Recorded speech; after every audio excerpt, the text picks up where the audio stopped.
Bienvenue sur France Focus, votre référence incontournable pour décrypter l'actualité française avec professionnalisme et engagement éthique. Plongez au cœur des événements qui façonnent notre nation, des décisions politiques aux avancées économiques, avec une couverture équilibrée et impartiale. Dans nos reportages, explorez les sujets cruciaux du moment, y compris les initiatives du président Emmanuel Macron et les enjeux clés qui impactent la France. Notre engagement envers le journalisme responsable se traduit par une analyse approfondie, respectueuse des faits, et une mise en contexte objective. Restez informés et éclairés en vous abonnant à France Focus. Abonnez-vous dès maintenant pour accéder à une source fiable et complète d'informations sur les actualités françaises. Parce que rester informé, c'est comprendre notre monde en évolution constante. En anglais, Joe Biden a utilisé, lors d'une rencontre avec des donateurs, les 3 lettres SOB, un raccourci pour « son of a bitch », insulte traduisible par « salopard ». Joe Biden a qualifié le président russe Vladimir Poutine de « salopard cinglé » pendant une rencontre à San Francisco, Californie, avec des donateurs du Parti démocrate. Il y a bien ce salopard cinglé qu'est Poutine, mais la menace existentielle pour l'humanité c'est le changement climatique, a lancé le président démocrate de 81 ans, candidat à un second mandat, lors d'un bref discours auquel assistait un petit groupe de journalistes.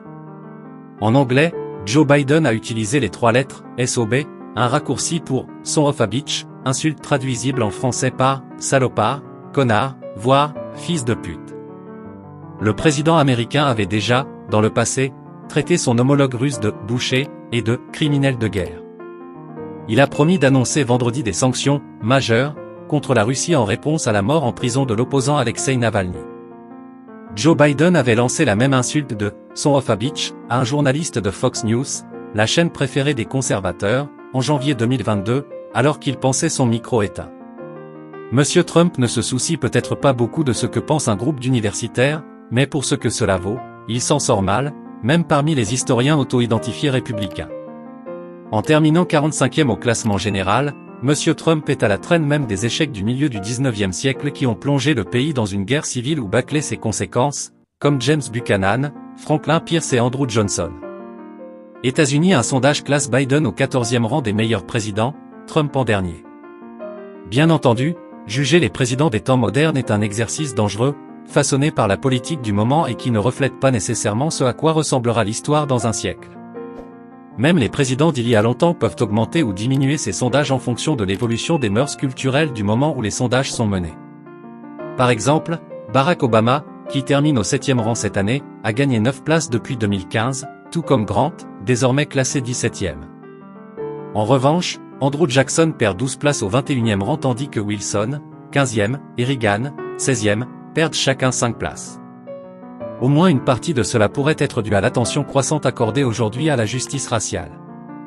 Monsieur Obama, bien sûr, a été le premier président noir du pays, et la guerre de Grant contre le Ku Klux Klan est venue contrebalancer la corruption de son administration. Mais aujourd'hui, l'attention s'est davantage portée sur les campagnes brutales de Jackson contre les Amérindiens et son « sentier des larmes », qui a forcé l'expulsion des communautés autochtones, ainsi que sur les opinions racistes de Wilson et la réségrégation de certaines parties du gouvernement fédéral.